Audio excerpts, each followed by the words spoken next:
Dear Imad and Vladimir, it is a long day. And first of all, of course, I would like to thank you and all my colleagues who gave such excellent lectures. And they have made me very happy to see that the neurosurgery in all our continent has reached a wonderful level in benefit of our patients. I'm not going to give a lecture on details of neurosurgical techniques. This has been described by many of you yesterday and today. I want to talk about the education and the duty and joy of education I had in my life in neurosurgery. And if I want to start, what was the origin of my ambition and everything which was really motivated me to go this way, I look at two pictures first. One is that as I was at the primary school here in the age of 11, at that time, my uncle, Ibrahim Samii, he has in 1948, he has inaugurated the first chair of neurosurgery at the most important Iranian university, Tehran University. And I was, of course, he was the member of the family, and I heard about his success, that he can open the head and see the brain and try to operate on brain. And that was really the most, I would say, important turning point of my life in the childhood. Professor Samii was, Ibrahim Samii was the man who, his father was a diplomatic person, was minister of foreign minister and was ambassador in many countries. And at that time, before, as he was at the school, his father was ambassador in Germany, and he went to the school in Germany and finished the school in Berlin, where all the ambassadors were. And then he went to Munich and studied medicine. And finally, in 1937, as I was born, he finished then the medical school, and it came the war, and he had to work in Bad Aibling, one of the hospitals close to Munich, general surgery. He was trained in general surgery, and he has found great interest in neurosurgery. And at that time, neurosurgery was still in Europe and everywhere not developed. Even we had not that in 1945, after the war, even the first chair in Germany was not created. So he went to Zurich together with Kreinbühl, who was developing that department. Working with him, he had these experiences during the war, and 3 years later, then he came to Iran and started to build his school. I had in that age a certain feeling in my life in the school when I listened to teachers. And I had the feeling some of the boys didn't understand the problems of the lessons. And after the school, I was always working with them to teach them what is the problem and to learn. I enjoyed that so much. that was not only in primary school, also in the secondary school. And as I came to University of Mainz in Germany, started to study medicine. I studied medicine. Could you hear me?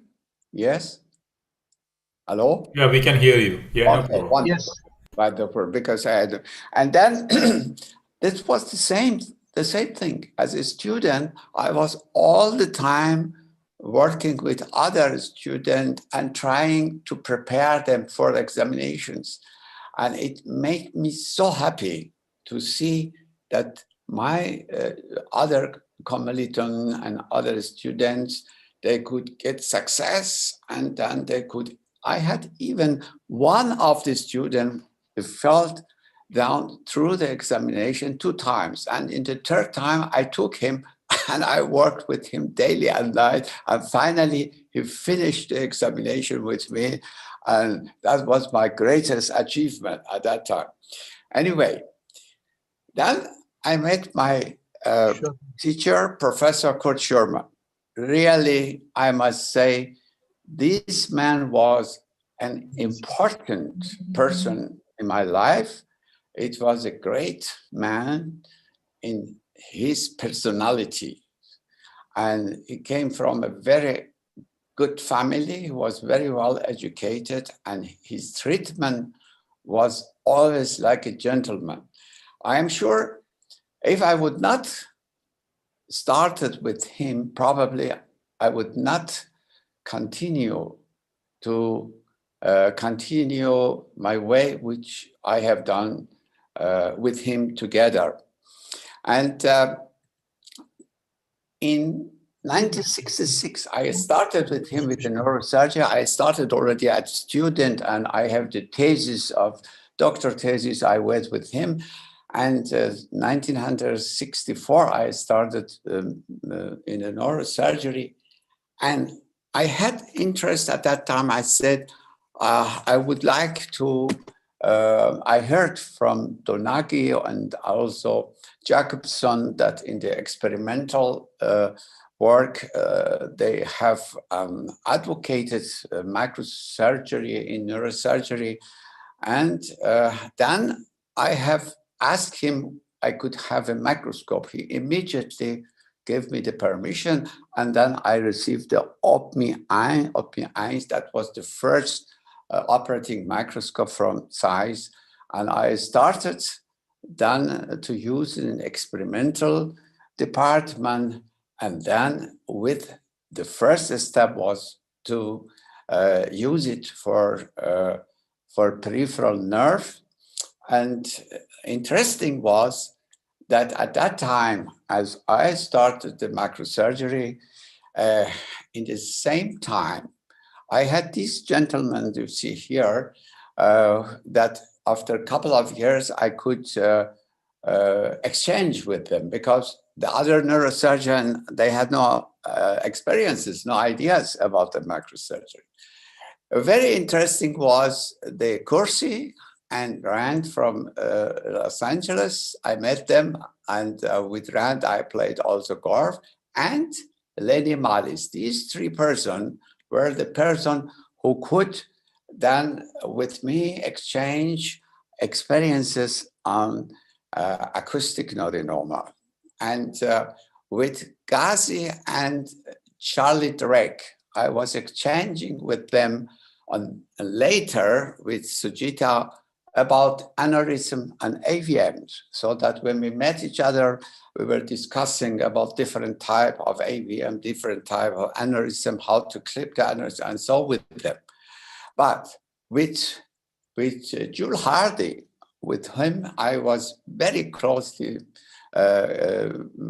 connected as friend, and we played also golf together from Canada. And I spoke with him about the pituitary gland and exchanging then our macrosurgical experiences, because he started also in the same time.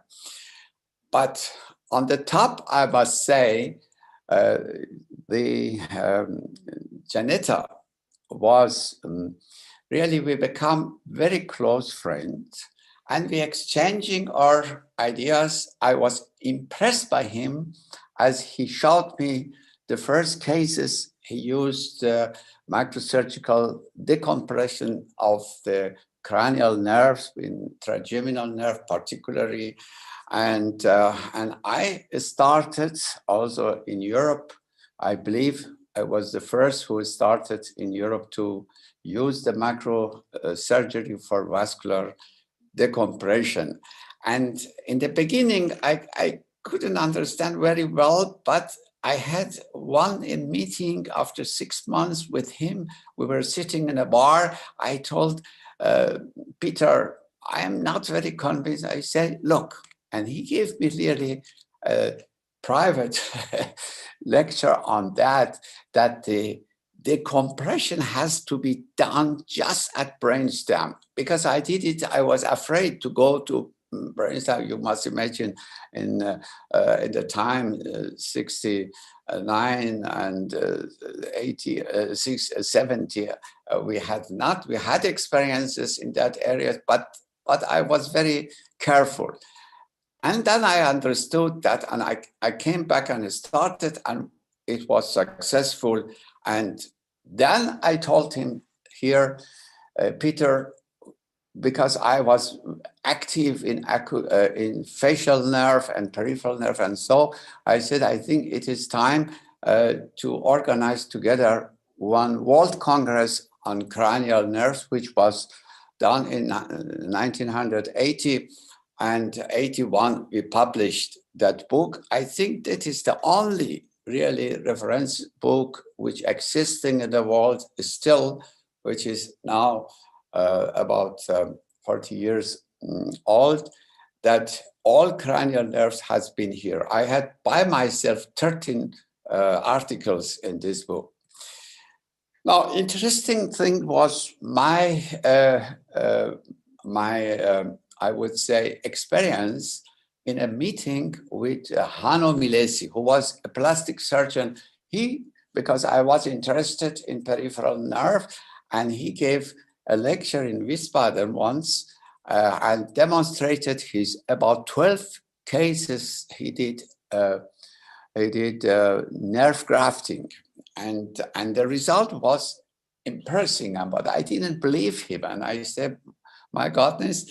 And I went home in Mainz and I started to make experimental work in peripheral nerve. I tried to do end-to-end suture and put then resection of 5 millimeter of sciatic nerve of rabbit, and then bring the end to end under little pressure and little tension, and then I put nerve grafting. This was one of the major experimental work, and finally I found that the results of nerve grafting is much better with autologous nerve graft, without tension, even better if you do end-to-end suture, with under pressure. And you can see the difference. And then I was convinced that I have to work on that. And I was then the team of, at that time, existing Jacques Michon from Nancy, and Smith was from New York, and Milesi from Austria, and myself. We were a team of peripheral nerve microsurgery operator. In neurosurgery, nobody was interested first to use the microscope for peripheral nerve. And it was fascination for me that I can divide the peripheral nerve, medianus or sciatic nerve, in smaller anatomical units, and then I can make a adaptation of this fascicle much nicer and much better together. And at that time, of course, that was my very strong scientific work, and I published many papers on experimental work on peripheral nerve. And then I have introduced some classification, because then just fascicular neurolysis was for me, I had unbelievable experiences and good outcome, so that I started to use the sural nerve for not only usual peripheral nerve, but in entire body. And I saw so fantastic results. And then, of course, extended it to brachial plexus with root avulsion, as you see here. Then I tried to use all possibilities with intercostal phrenic accessory nerve, also to the different arm nerve when all the root was evolved. You can see I don't want to stick on that, but you can see here, for example, I used, even as I had a lot of experience with hypoglossophacial anastomosis, in some case I have used also hypoglossophacial in 82 and anastomosis with musculocutaneous with such a fantastic result. Also, I had also here a root avulsion in the lumbar region. That is a patient, a young girl who came then later with complete quadriceps paresis, with I found in the myelography and L3, 4, and 5 left side root avulsion. And in this case, as you see here, contrast medium reflux, I had an idea why, when I do the face crossover anastomosis, a healthy side to the paralyzed side, why I cannot use it in the femoral nerve. So that I introduced then the femoral anastomosis, and later, of course. And so I had all these ideas on that. And this girl, after one and a half year, he could use then quadriceps muscle very well. Of course, at that time, we started also to use the replantation of extremities, and I was very, very interested to make the reconstruction, because I was working also in the vascular anastomosis as well as the nerve anastomosis. You can see also this successful there. In the cranial nerves, for example, for alveolar mandibular nerve, when I work with a maxillofacial surgeon, we remove this, for example, adamanginoma here, and we did a complete resection. And then I have then tried to take a sural graft and reconstruct that. You can see here the sensory loss, and then it recovered very well. Interesting is this case that I have seen in a meeting in Graz in Austria, and the professor for ophthalmology, as he saw my lectures and Milesi lecture, they came to both of us and say, what can you do? I have a patient, a 12 years boy, who is blind on one side, and on the other side, he has keratitis neuroparalytica, and the corneal, 3 times we have tried to do corneal transplant, but it is not working. And then I had immediately the idea, why we cannot take a graft and anastomose the occipital major and make a frontal craniotomy and open the orbit. At that time, you must imagine 69. And I did this surgery in the operating theater in Graz in ophthalmological department. And so that I did the frontolateral approach, and I exposed an occipital major nerve. I took the sural nerve and anastomose together, which was, of course, very, very interesting. And we had done this in several cases successfully. But these enormous good results of nerve grafting, of course, then gave me the chance, as I started 1968 with microsurgery of vestibular schwannomas, to say we should, in any case, when the facial nerve is not preserved, then I can then make a graft between central stem and peripheral stem. And you can see this is one of those cases I have done in that time. That is a tumor, and that is the brainstem, and here is internal auditory canal. That is the patient. Here you can see 9 months later here, and you see 18 months later. I was fascinated about such results. In 1975, I have modified the dot operation, which was intracranial, extracranial nerve grafting with a long graft. I have then modified this technique with their intracranial intrapetrosal. I said, why I cannot make a mastoidectomy and have the fallopian canal, the facial nerve, and bring then the graft from CP angle here through the anterior to sigmoid sinus and anastomose that. 75, that was my first case I have done. As you see here, that is the brain stem, central stem, that is the graft.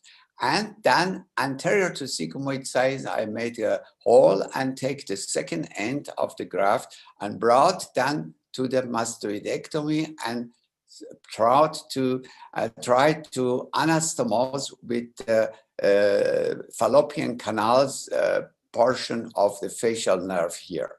And you can see this is the patient of that time. And if I saw this lady and I saw this result, you can imagine how you get motivation to do more and more in this field. Here, one example of the Recklinghausen disease, that the patient had a schwannoma of facial nerve as well as the trigeminal nerve. This is only an example. You can see with all grafts I have tried to reconstruct this, and this is the patient with recovery. All these recoveries and options in peripheral nerves, including brachial plexus, needed to be distributed to my colleagues worldwide. This is a similar feeling as I had as a child in the school or as a student. Not only because I have seen that not only by lectures during Congress, but also organizing practical courses. In 1970s, I started the macrosurgical courses on peripheral nerves together with Hanno Milesi, and we had participants, not only neurosurgeon, we had hand surgeon and neuro, also plastic surgeon, and once was in Vienna, once was in Mainz. So in the same time, I have organized worldwide practical courses with live surgeries to teach macrosurgery for those young neurosurgeons who could not travel to Europe. And this is a very interesting case, as I organized the first macrosurgical course in Tehran, in Iran. Then I was in the hospital. Suddenly, some of the doctors came and had it in a sock in the hand which was transected, and shot me. And I have decided then to go to operating theater, and I work about 6-7 hours to anastomose the arteries and veins together. And you see here, and then later, then I did also reconstruction of the disease. That was the successful replantation in 1971, which I have done in Tehran. Despite of Iron Wall, I traveled to all East European countries. I think the Florian and many others also, Vladimir and the others, they are witness how often I was particularly in West Europe, which was not very popular for our West neurosurgical societies. And I have organized 3 times. One of my pupils at that time was Vinko Dolenz, who came always to Mainz to learn microsurgery. And he asked me, can I help him to organize in Ljubljana? I have organized 3 very successful microsurgical courses on peripheral nerve in Ljubljana, and I could get a lot of colleagues from the East Europe to come there, and I asked also the company size to bring microscope there, because there was not so many microscope at that time there. In West Europe, I organized, of course, 1973 microsurgical courses in different countries for 2 days. And I gave always, every day, 6 lectures. And one of them was in France, in Toulouse. I was invited by Professor Lazorde at that time, and I gave 12 lectures in that. And what they have done, they have recorded all my lectures, which was each one about 1 hour, and discussion. Professor Lagaric and Lazorde, they have made from my 12 lectures, the first in French language book on aspects moderne de la chirurgie de périphère, their nerve peripheric.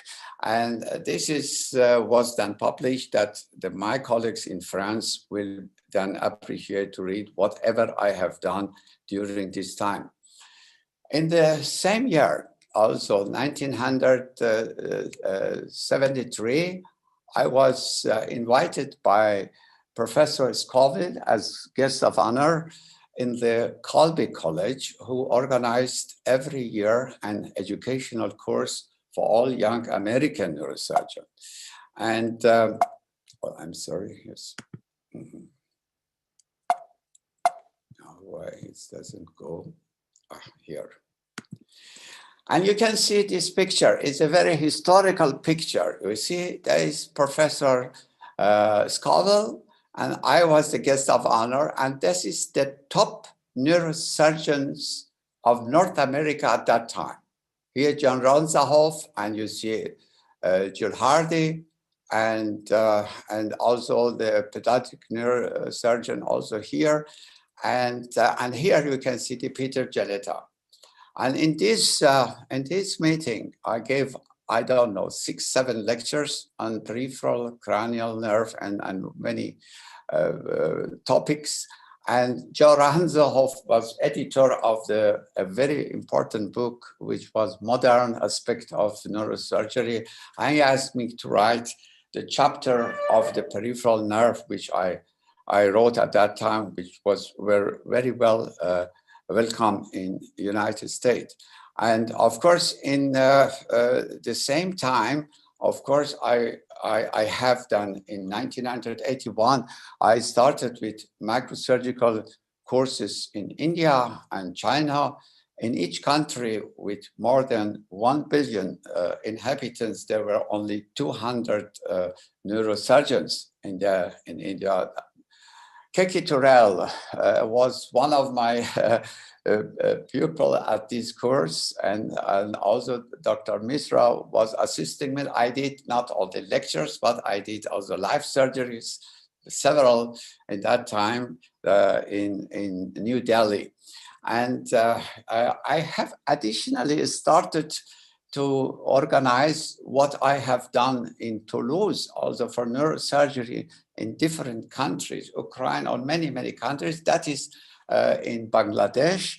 In Bangladesh, I spoke 2 days, again, every day, 6 lectures on entire neurosurgery, from peripheral nerve to brainstem, skull base, and whatever vascular decompression, pain, and they have recorded all my lectures, and they have then distributed. At that time, Bangladesh, they had hundreds neurosurgeons, and they have then distributed to all 100 neurosurgeons took at home, and they always asked me and told me, Professor Samii, every weekend we are going also to watch you for your lectures, and we learn, and we do our surgery much better. Of course, important point, turning point was my idea about skull-based surgery. The word skull-based surgery is not existing in any textbook. And at that time, I had the idea why I came to that. I saw that with the microsurgery, I can see the structures much easier from inside to the skull base and from outside.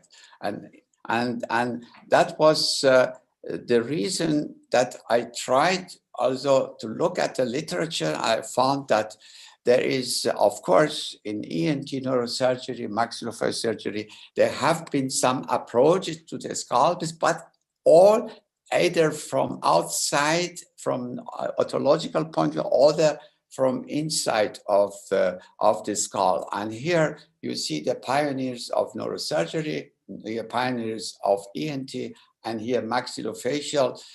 But my philosophy of the skull-based surgery was overcoming this barrier which was existing between other disciplines in order to solve the problem for a pathology. My personal experiences in more than half a century were based on learning. I think I enjoyed very much also the description of explanation of Florian, who tried to bring some of my ideas. I tried to optimize of surgical processes, and of course the goal of learning curve was achieving a total resection of the pathology when benign tumors was, of course, and is still today, a challenge. Of course, for the malignant tumor, of course, is impossible, and we had to sacrifice nerves or whatever. The learning curve showed me, as Florian said, more simple approaches, less risk of morbidity, and we can achieve best results. We have learned simpler makes it safer. Less extensive, unnecessary approaches, less complications in benign pathology. How we can learn to avoid unnecessary extensive approaches. I have heard today there's a multi-angular approach or not, and so, but I will explain how it works in the brain of neurosurgeons. Yeah. I think by introduction of operative microscope and endoscope and navigation, slowly we have learned to reduce the huge exposure, which I have done together with, I have unbelievable cases to show you how much we have exposed with the craniotomy in any direction. And then, but much more is, I'm sorry, I have to, there was much more. What I have learned was systematic enucleation of the lesions. And what are the facts? The facts is a skull-based space-occupying lesions changing the normal anatomy. I was happy that Jacques was talking similar for the intrapontine or the intermesencephalic anatomy, which is also changed in the pathological anatomy. And that is what we have to know. Learning normal anatomy is very important, but how we can learn the pathological anatomy, yeah. And that is because they change completely the normal anatomy. I wrote a preface for Rotten book, and I described exactly, because I admired him so much. He was one of my best friends in exposure of the anatomy, but I was always telling him, look, it is wonderful to be bewildered, but if they want to expose all this anatomy, what you are describing about for reaching a tumor, they can destroy many vessels, many nerves in this surgery. And fact is brain, vascular system, and cranial nerves are compressed and displaced, as I mentioned, in any benign tumor. Fact is that they are under mechanical pressure and therefore very much fragile. When carotid is compressed, and if you go around the tumor to see the carotid artery, you rupture the carotid artery. I have seen by many people that they are doing, and therefore it was even, or the nerves, they are stretched. If you go around and you just touch one time the nerve, the function is gone. And with enucleation, we decompress all surrounding structures and in the same time visualizing the arachnoid membrane. I was happy that today my really loved also people, the Amirati spoke only about arachnoid membrane, the same, the Florian, and also Professor Basso and many of you were talking about the arachnoid membrane visualizing. One, we can see the arachnoid membrane when we have enucleated enough the tumor, and then the capsule had a space between the tumor and the arachnoid membrane. This is a fact, and we must understand that one day. If we have not understood, then we have to really realize that. Surrounding important structure are not anymore under pressure. That is also, and can safely detach arachnoid, detach from the lesion. The best entry, that is what Jacques has demonstrated very well in his lecture, into the lesions should be free of arteries, venous drainage, and cranial nerves. The brainstem dissection, when we have a large tumor, should be approached at very end after real enucleation. Key conclusion is enucleation without exposure of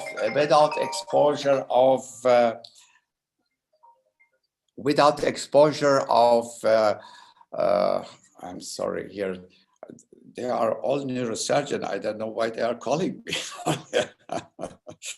Anyway, and without exposure of brainstem, venous, arterial, and cranial nerve. This is my philosophy today. With this philosophy, I have started to change the primary idea of neurosurgery. And instead complete exposure of the pathology. That was the idea of the people as I started with even gliomas. We had to go around the glioma with a spatula and remove it, so that I personally abounded that, and in order to say then and the removal of the pathology will then do directly when we come in a safe area to the pathology and enucleate and then go around that. The development of a skull-based surgery, of course, were based on following aspects. Interdisciplinary cooperation, we heard about that. We started in 1968. Microsurgery, I started in 1966. After 5 years, microsurgical courses, 1971, I started to distribute our knowledge. And of course, this introduction of CT and MRI was very, very important, and selective angiography and embolization. You can imagine in hemodectoma or the paraganglioma, and so I had to operate 12, 14 hours because we had no embolization, and later become much easier. Then intraoperative navigation. I had the first brain lab in Hanover in 1990, and endoscopy, where we are discussing about that, my friend Drab was a pioneer of endoscopy in the paranasal sinuses, and the first book, extensive book, is from him, which was published. Therefore, we had all the time together. We had the endoscope to use it, and so that I didn't need to learn how to use the endoscope. And therefore, when we have opened the INI in Hanover, in every operating theater, beside of microscope is an endoscope. Then interoperative neuromonitoring. I started with hearing monitoring, and so in 1970. And of course, the neuroanesthesiology post-operative intensive care become more and more important.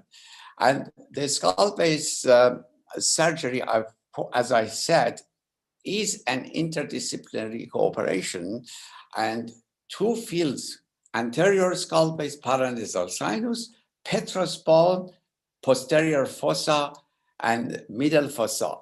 This is something that the neurosurgeon ENT have to learn how they can cooperate together when the pathology is extended intra and extracranial in this area.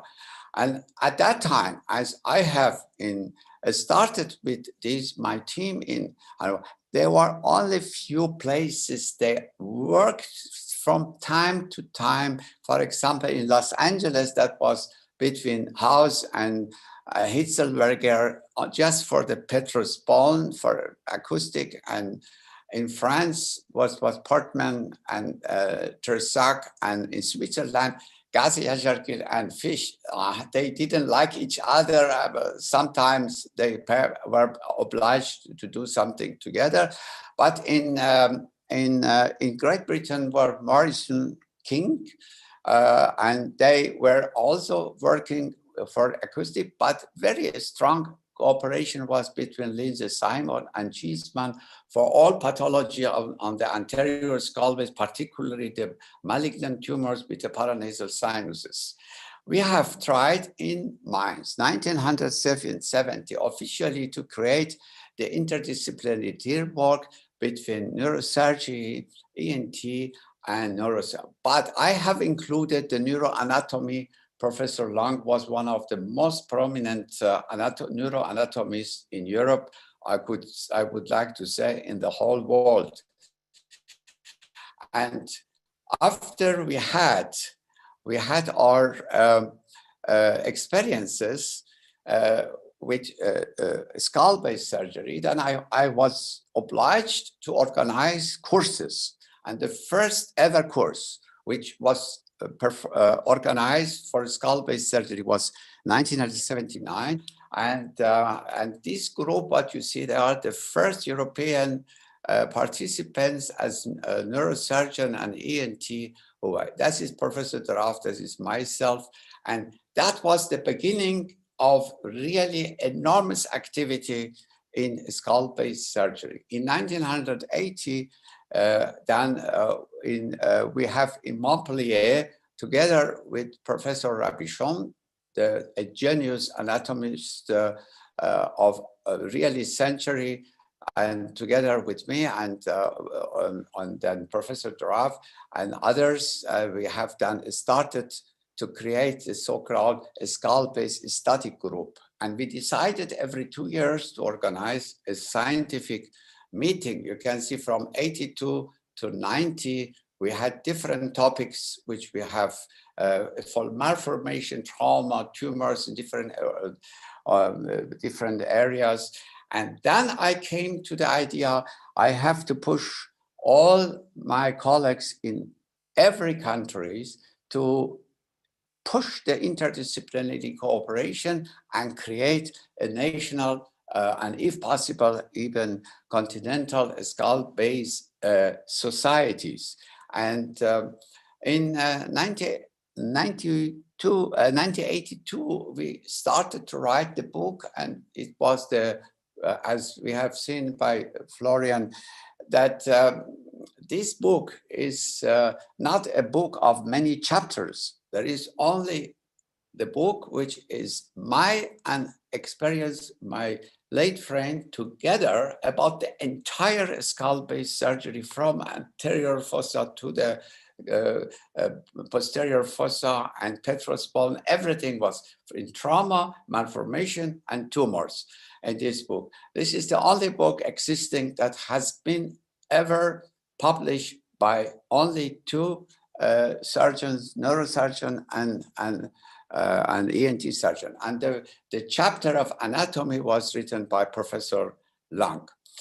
How I could distribute the skull-based surgery worldwide faster. As I said, internationally, the skull-based, additionally to courses and skull-based congresses, creation of societies.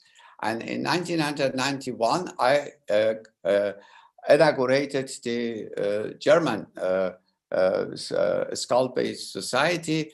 And in 92, the first World Congress of skull-based surgery I have organized in Hanover with 850 participants and 55 countries. You can imagine here, that is, for example, Professor Choi from Korea, on Takakura from Japan. All these gentlemen, they have started to create in their own country skull-based societies, and I was happy that my people from the state, Sheka, Leligam Shika, he has also pushed to organize the North American skull-based society, and these. Every 4 years, this World Congress has been continued. The next one was in the United States, and the third one was in Brazil. Professor Basso and Professor Ramina have organized perfectly this meeting in Brazil. And then the fourth one was in Australia, and then fifth one, and then it was continuing into the Canada, and then also in UK. And this one was, the last one was planned for Rio de Janeiro, that unfortunately, because in this year, through the pandemic, was not possible. The turning point of the more help for neurosurgery come 1997, as I become world president. After my nomination, of course, I felt a great honor, but in the same time, of course, I had enormous obligation and responsibility, which was I'm feeling as I become the president of the World Federation. And my opinion was how I can really make the neurosurgery for everybody better. And that was the reason that I had the idea. I have to work in two directions. One direction is to create a center with all options to develop neurosurgery further. And therefore, the other was how I can elevate the basic standard for developing countries. And high technology has financial, of course, limitation, only in few places possible. And but high technology is, as we know, is fundamental even today for advancement in neurosurgery. Therefore, the plan was oriented, as I mentioned, in two directions. I have then had the plan of International Neuroscience Institute in Hanover. It took only 2 years, and with all options. And in 21st of July 2000, we have inaugurated and finished this building, which was my idea to have in the shape of the brain. And we started down here to have the first 3 Tesla MRI in Europe, in this from Siemens, and started down here to include all possibility of diagnostic, and then And then, of course, we have then a computer graphic workstation, and therefore we were working. That was the time that I was very, very interested more and more how I can make a minimal invasive removal of gliomas and cavernomas and everything, because we had the possibility of DTI and brain mapping. This is the department of the neuroradiology with everything, whatever you see, including the three Tesla and things. And here, then department of the surgery, including the intraoperative MR. And more difficult was the creation of basic standard without having any financial resources in WFNS. And that was the reason, because I saw that after careful evaluation of the neurosurgical situation worldwide, I found that there are countries that have not one single neurosurgeon, particularly in Africa. At that time, I asked my second vice president to give me a report on situation of neurosurgery in the world. And I was shocked as Abdul Salam Khamlishi, at that time, he gave me the report that in Sub-Sahara, we have only 79 neurosurgeons. That means for more than 6.6 million people, only one neurosurgeon.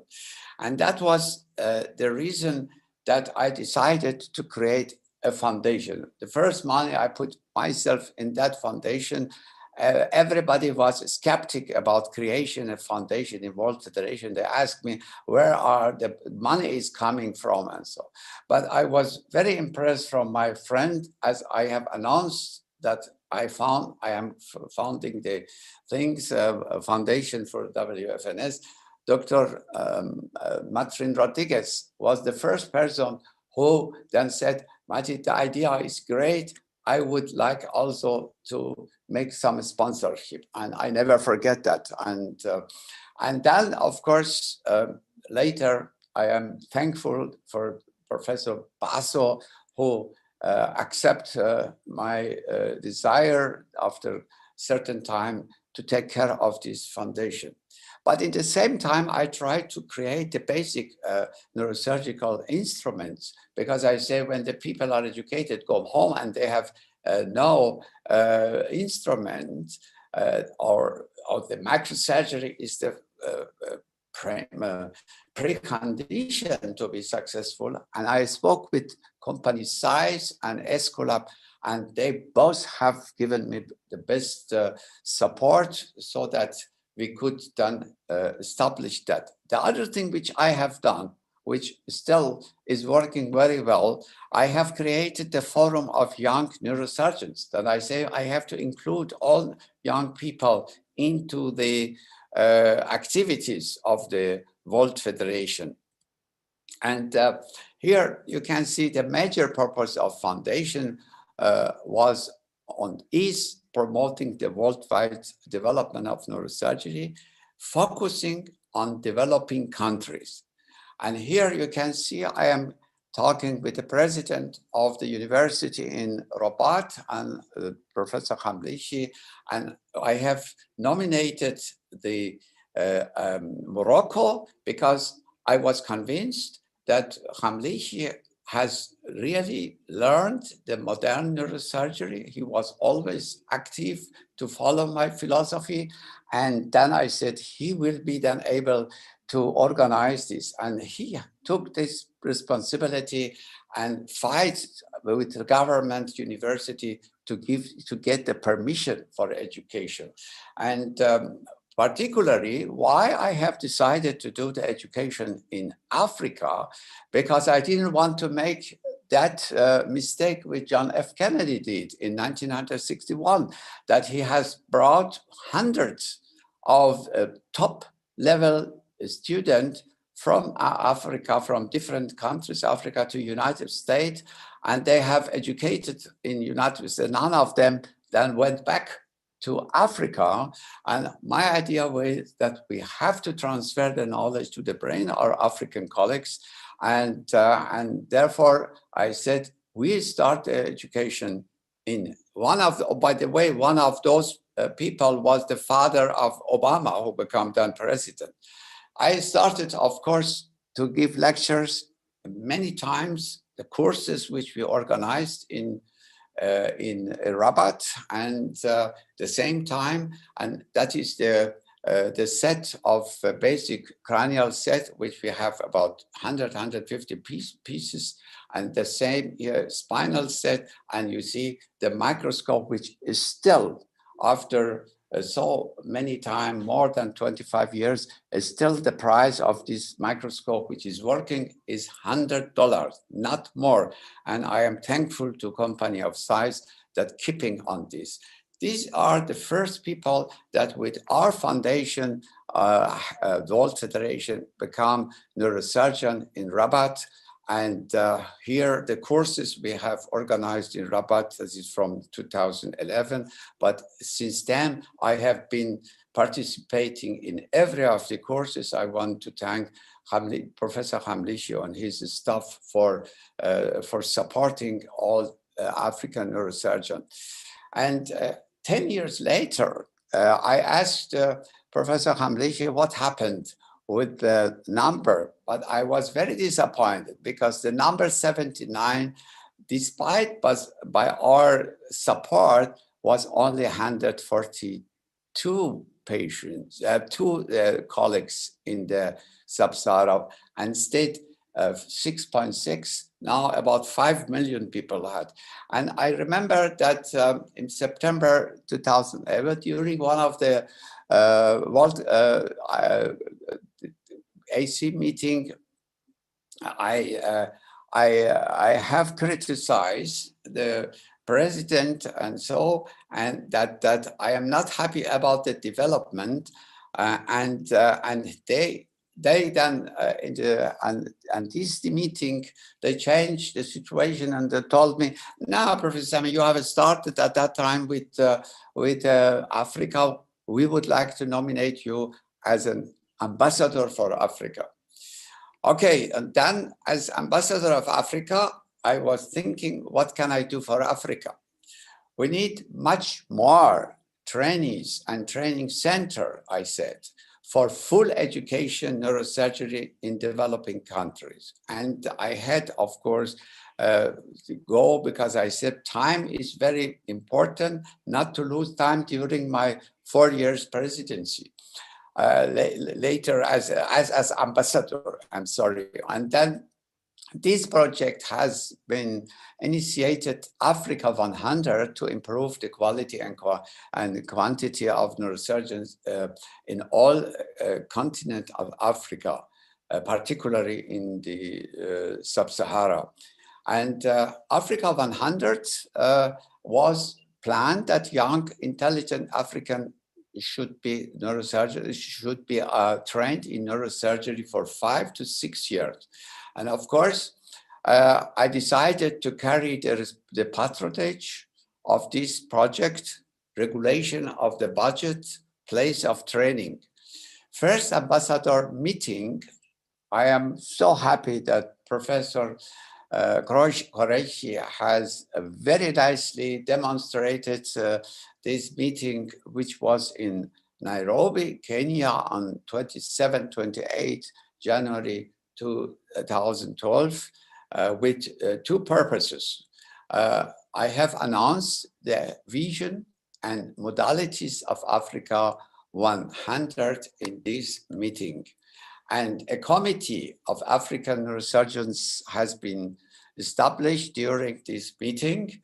And the committee of African neurosurgeons announced the project and selected the candidates cross through all Africa. I am thankful to Mahmoud Qureshi, who I nominated as General Secretary for this meeting, and he worked very hard to really distribute all the guidelines for everything what was necessary in order to get the candidates and then transfer to the training center.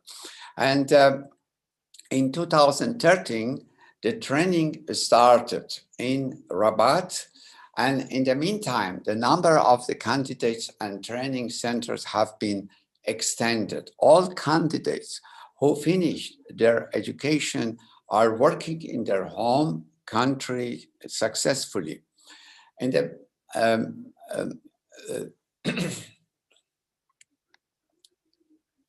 in the meantime, of course, the number of training centers has been extended. Algeria and many other countries have started to support that. Additionally, I am happy, as Professor Qureshi mentioned, my suggestion in Nairobi to create a strong voice of Africa with Continental African Association of Neurosurgical Society has been established, which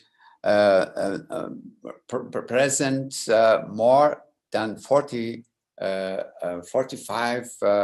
African countries. And I'm happy that the current president is Professor Qureshi at the present time. And as you know, they are now very, very actively working for all the projects which we have in Africa. And here I will show you an example of one of the training. And also in the Lagos State University in Sokoto, teaching hospital in Lagos, and they had limited spaces for residents. Can you hear that? And Professor Abdusalam El Khamlichi gladly accepted me to move to Rabat. I commenced my training there in September 2002, and I was there till September 2003. During my training, Professor Abdusalam El Khamlichi also arranged for me to spend 3 weeks with Professor Madjid Samii in the International Neuroscience Institute in Hanover. I came back to Sokoto and we set up the first neurosurgery department. And the department was later upgraded to the Regional Center for Neurosurgery in 2007. Neurosurgeons trained from this center. Dr. Alila Seni. I am Alila Seni. I'm a consultant neurosurgeon. I train in Rabat Reference Center for Training Young African Neurosurgeons. I'm the second neurosurgeon assisting my boss, Dr. Nasiruddin Ismail. Thank you very much. Dr. Abdullahi Jimo. Hello, I'm Dr. Abdullahi Jimo, consultant neurosurgeon with Ahmadu Bello University, teaching to Zaria, Kaduna State, Northern Nigeria. Was trained in this center. He also had his training in Rabat, Morocco, and he has now set up a neurosurgery service in Ahmadu Bello University teaching hospital, where we started our training. Dr. Hassan. My name is Dr. Hassan Ismail, a neurosurgeon at Aminu Kano Teaching Hospital in Kano State, Nigeria. Kano State at the moment has about 13 million inhabitants, and this hospital serves as a referral center for the entire northeastern part of Nigeria, where there is little or no neurosurgical activity at the moment. So our current facilities, we started with the basic set of neurosurgical instrument, which was proposed by Professor Madjid Samii. And we had some couple of additions. The hospital has a 0.2 Tesla MRI.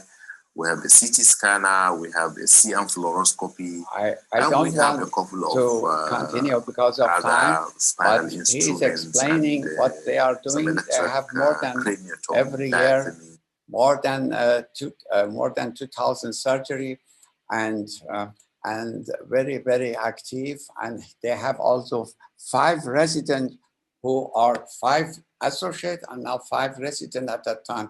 And it is growing and growing. A region with 80 million people who had no neurosurgeon.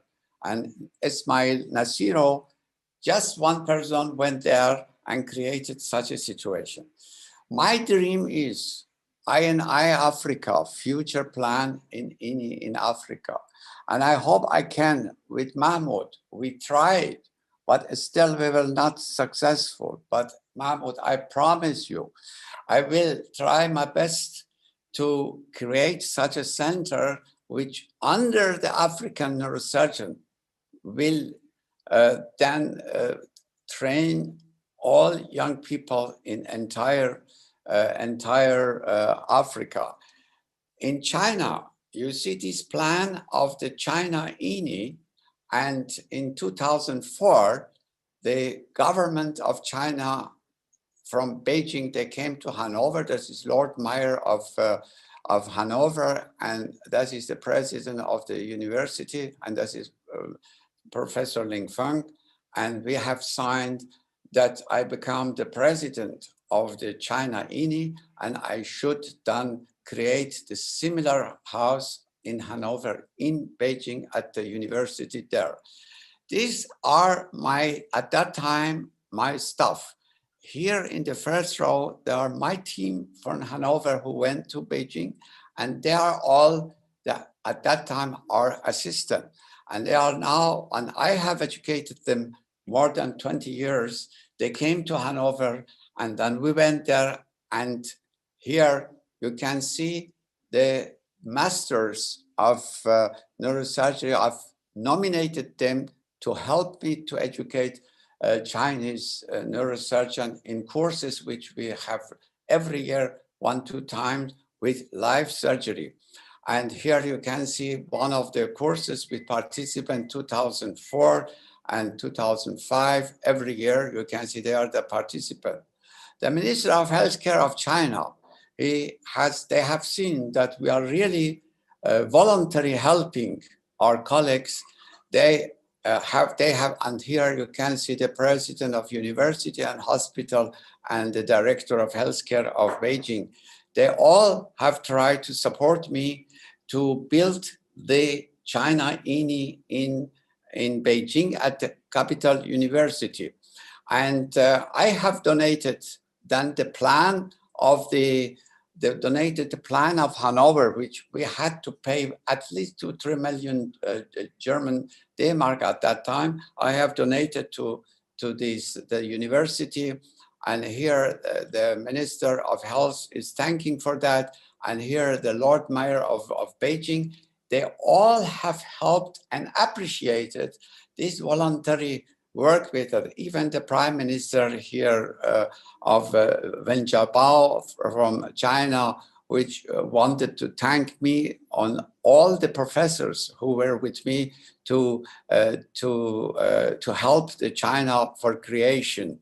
And this is, and now you can see we have, 2 years ago, we have inaugurated then China INI, which is in the middle of Beijing, and here, and now I have there about 70 colleagues, doctors working in this, in 14 operating theaters, and every day I have inaugurated this center 2 years ago, and every day 25 surgery is done in this house, and we have an enormous also option for education, other neurosurgeons who are coming there. In Iran, we have also started and finished this, but unfortunately, because of the problem, political problem, the center is finished, as you see here, but is still not opened. My conclusion is, my dear friends, in general, knowledge is not a private property. It is an obligation. Nobody can be proud of ability to have a special talent. The main question is, what is the origin of this talent or ability? Whatever the talent is, there is no reason to be different compared to others. Who has created these abilities in this brain, in our brain? This is a gift you have received with obligation to support others in order to make the life easier and nicer. Thank you very much for your attention.